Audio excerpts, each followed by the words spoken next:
Fertiliser जो कि plants की अच्छी ग्रोथ के लिए, अच्छी फ्रूटिंग के लिए और अच्छी फ्लोरिंग के लिए बहुत ज़रूरी होता है। तो इस वीडियो में मैं आज आपको एक ऐसा फर्टिलाइज़र शेयर करने वाली हूँ। अगर आप ये फर्टिलाइज़र डालेंगे तो प्लांट रिलेटेड जितने भी इश्यू होते हैं वो सब भी ख़त्म हो जाएंगे और आपको कोई एक्स्ट्रा फर्टिलाइज़र डालने की ज़रूरत नहीं पड़ेगी।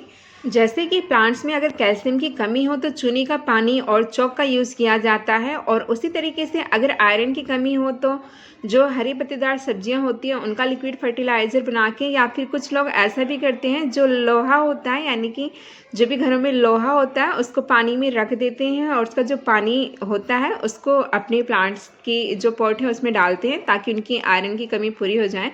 बट ये जो फर्टिलाइज़र इस वीडियो में आपको शेयर करने वाली हूँ इसमें iron, potassium, magnesium, calcium, sulphur, nitrogen जो कि प्लांट्स के लिए बहुत ज़्यादा ज़रूरी होता है। आप सभी जानते हैं कि प्लांट्स की अच्छी ग्रोथ के लिए नाइट्रोजन बहुत ज़्यादा ज़रूरी होता है, क्योंकि नाइट्रोजन से प्लांट्स की जो लीव्स होती हैं वो ग्रीन एंड शाइनी रहती हैं, और अगर लीव्स ग्रीन है और तभी प्लांट जो है वो हेल्थी होता है, क्योंकि लीव्स से ही प्लांट का फोटोसिंथेसिस का जो प्रोसेस होता है, यानी कि फूड बनाने का प्रोसेस, वो लीव्स के जरिए ही होता है। इसलिए लीव्स का हेल्थी होना बहुत ज़्यादा ज़रूरी होता है। तो चलिए देखते हैं कि इस फर्टिलाइज़र को कैसे बनाते हैं। तो यहाँ पे मैंने एक बकेट ली है और ये बकेट है 10 लीटर की, जिसमें मैंने 5 लीटर पानी ले लिया है, यानी कि हाफ पानी लिया है। ये फर्टिलाइज़र पूरी तरीके से जैविक यानी कि ऑर्गेनिक है। अगर ये थोड़ा बहुत ज़्यादा भी डल जाता है प्लांट्स में तो प्लांट पर कोई इशू नहीं होगा। तो मैंने कुछ इसमें ऐसी चीज़ें भी डाली हैं जो कि एक बूस्टर का काम करेंगी, यानी कि अगर आपके किसी प्लांट में फूल नहीं आ रहे हैं काफ़ी लंबे टाइम से, या फिर आपके किसी प्लांट की फ्रूटिंग नहीं रुक रही है, तो इस फर्टिलाइज़र को डालने से वो अच्छे से रुकेंगी और फ्लोरिंग भी अच्छे से आएगी। तो यहाँ पे मैंने आलू के छिलके डाले हैं। इसमें आप जितने भी आपके किचन वेस्ट से छिलके निकलते हैं उसको डाल सकते हैं। तो इस तरीके से मैं यहाँ पे आलू के छिलके डाल रही हूँ। साथ में आपको कुछ ऑनियन के छिलके दिख रहे हैं। यहाँ मैं काफ़ी मात्रा में देखिए इसमें प्याज के छिलके डाल रही हूँ। प्याज के जो छिलके होते हैं उनमें आयरन, कैल्शियम, मैग्नीशियम और कॉपर और काफ़ी सारे नेचुरल एलिमेंट पाए जाते हैं, यानी कि मटेरियल पाए जाते हैं जो कि प्लांट्स की ग्रोथ के लिए बहुत ज़्यादा ज़रूरी होते हैं। तो इस तरीके से देखिए यहाँ पे मैंने ऑनियन के छिलके डाल दिए हैं इसमें, और कुछ मैं यहाँ पे डाल रही हूँ ये केले के छिलके, और उसके बाद भी मैंने कुछ केले के छिलके ऐड करे थे। तो यहाँ पे मैं अभी थोड़े से ही दिखा रही हूँ। अगर आपको अपने प्लांट में अच्छे फूल चाहिए और हेल्थी फ्रूट चाहिए तो उसके लिए पोटेशियम की ज़रूरत पड़ती है प्लांट्स को, और आप सभी जानते हैं कि केले के छिलके में पोटेशियम भरपूर मात्रा में पाया जाता है, और उसके साथ ही केले के जो छिलके होते हैं उसमें कैल्शियम, मैग्नीशियम, सल्फर और मैग्नीशियम की बहुत ज़्यादा अमाउंट पाई जाती है। तो इस तरीके से आप केले के छिलके भी इनमें डाल दें।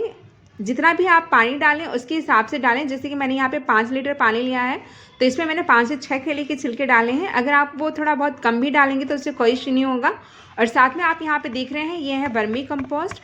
वर्मी कंपोस्ट में भी नाइट्रोजन, सल्फर, कैल्शियम इन सब की भरपूर मात्रा पाई जाती है। आपके पास अगर वर्मी कंपोस्ट नहीं है तो आप इसकी जगह जो गोबर की खाद होती है उसको भी डाल सकते हैं, और अगर गोबर की खाद नहीं है तो आपके पास अगर उपले रखे हैं जिसको कंडे भी कहा जाता है उसको भी डाल सकते हैं। तो इस तरीके से फर्टिलाइज़र को मैंने डालने के बाद और मिलाने के बाद रख दिया है, और इसको आप 2 से 3 दिन के लिए रख सकते हैं और इससे ज़्यादा दिन भी रख सकते हैं। बट फिर आपको जो पानी का अमाउंट इसमें मिलाना पड़ेगा वो थोड़ा सा ज़्यादा मिलाना पड़ेगा। तो इन सभी चीज़ों को मिलाकर रखे हुए मुझे 3 दिन हो गया है, और देखिए इस तरीके से दिखता है ये। और आप इसको 1 दिन बाद इसको हिलाते रहें इस तरीके से, स्टिक वगैरह से, किसी चीज़ से। तो मैंने बीच बीच में इसको हिला दिया था। और चलिए अब मैं आपको बताती हूँ कि कैसे आपको इसको अपने प्लांट में डालना है, कितना रेशियो आपको वाटर को मिलाना है इसमें। अगर देखिए इसको जितने ज़्यादा दिन आप रखेंगे उतना ज़्यादा इसमें पानी मिलाना पड़ेगा, क्योंकि फिर उतना ही ज़्यादा इसमें न्यूट्रिएंट्स घुल जाते हैं जितनी भी चीज़ें हमने डाली हैं, जैसे कि केले के छिलके के, ऑनियन के छिलके के और वर्मी कंपोस्ट। उतना ही ज़्यादा जितना इसमें घुलेगा उतना ही ज़्यादा हमें पानी मिलाना पड़ेगा। तो जैसे कि यहाँ पे 3 दिन हो गया है तो मैं इसमें 1:3 का रेशियो रखने वाली हूँ, यानी कि 3 रेशियो मैं इसमें पानी रखूँगी और 1 रेशियो ये फर्टिलाइज़र का रखने वाली हूँ। तो इस तरीके से आप रख सकते हैं जितनी भी ज़्यादा दिन आप अपने फर्टिलाइज़र को रखेंगे। चलिए एक नज़र मैं आपको अपने प्लांट भी दिखा देती हूँ कि इनकी लीव्स कितनी ग्रीन है और मेरे सारे प्लांट कितने हेल्थी हैं। और इनमें सिर्फ मैं यही ऑर्गेनिक फर्टिलाइज़र यूज़ करती हूँ, मैं कभी भी कोई केमिकल फर्टिलाइज़र यूज़ नहीं करती, और प्लांट की सारी कमी इसी फर्टिलाइज़र से पूरी हो जाती हैं। तो देखिए जैसे कि ये 5 लीटर मैंने फर्टिलाइज़र बनाया था और इसमें मुझे 3 का रेशियो मिलाना है, तो 15 लीटर में मुझे ये मिलाना पड़ेगा। बट इस तरीके से मुझे 20 लीटर की बकेट चाहिए होगी। तो अगर आपके पास कोई बहुत बड़ी बकेट नहीं है, तो आप जिससे भी पानी डालते हो, पॉट से या फिर छोटा सा कोई भी डब्बा वगैरह जिससे भी डालते हो, तो उसके हिसाब से आप उसमें जितना पानी आता हो उसके हिसाब से आप उसमें 3-4 ग्लास ये जो लिक्विड फर्टिलाइज़र है उसका मिला दें। अगर ये थोड़ा बहुत ज़्यादा या कम हो जाएगा तो कोई इशू नहीं होगा। और इसको छानने के लिए आप किसी कपड़े का या फिर देखिए इस तरीके से मैंने एक टोकरी ले ली है जिसमें छोटे छोटे छेद हैं, तो आप टोकरी का भी यूज़ कर सकते हैं जिनमें छोटे छोटे छेद होते हैं। और उसके बाद जो ये छानने के बाद जो मोटा हमारा ये छिलके वगैरह बचेंगे, आप उसको कंपोस्ट में डाल सकते हैं अगर आप कंपोस्ट में बनाते हैं, वरना आप इसको डस्टबिन में डाल दें। तो चलिए इस तरीके से मैं इसको छान ले रही हूँ। तो आपने देखा ये एक ही बार में पूरा जो लिक्विड था वो निकल गया और जो हमारा ये सॉलिड था छिलके वगैरह वो सब बच गया। तो इस तरीके से आप इजीली छान सकते हैं टोकरी से। तो ये लिक्विड बन गया है और ये जो लिक्विड था उसको मैं ये जो पॉट से पानी देती हूँ, इस पॉट में लगभग 2 लीटर के आसपास पानी आता होगा और इस 2 लीटर में मैं लगभग ये 3 से 4 ग्लास देखिए ये जो फर्टिलाइज़र है वो डाल रही हूँ। तो इस तरीके से आप जिस भी चीज़ से पानी डालते हैं उसमें थोड़ा थोड़ा करके फर्टिलाइज़र मिला करके उसको अपने प्लांट में डाल सकते हैं। तो इस तरीके से देखिए इसको अच्छे से मिक्स कर देना है। तो यहाँ पे अच्छे से मैं मिक्स कर दे रही हूँ।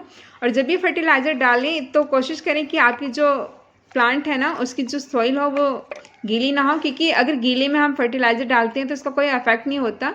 तो इसलिए जब प्लांट की जो पॉट की सॉइल हो वो सूख जाए तभी आप इस फर्टिलाइज़र को डालें, तो इससे ज़्यादा प्लांट को बेनिफिट मिलते हैं। तो चलिए अब डालते हैं फर्टिलाइज़र को।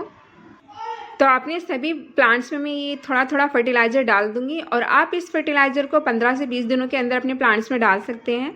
इस फर्टिलाइज़र को डालने के बाद अपने प्लांट में आपको कभी भी कोई भी एक्स्ट्रा फर्टिलाइज़र डालने की ज़रूरत नहीं पड़ेगी।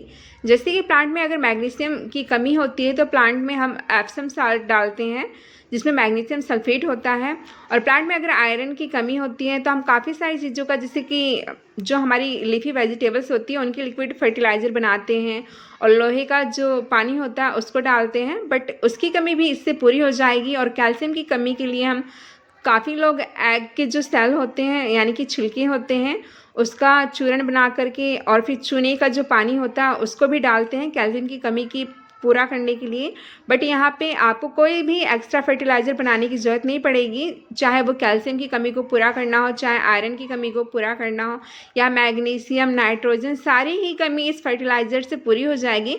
क्योंकि इसमें मैंने काफ़ी सारी चीज़ें आपको बताई हैं जो आपको नॉर्मली अपने घर पे मिल जाएगी। तो इस तरीके से एक ही फर्टिलाइज़र से आप अपने प्लांट की सारी कमी को पूरी कर सकते हैं। तो है ना ये एक बूस्टिंग फर्टिलाइज़र।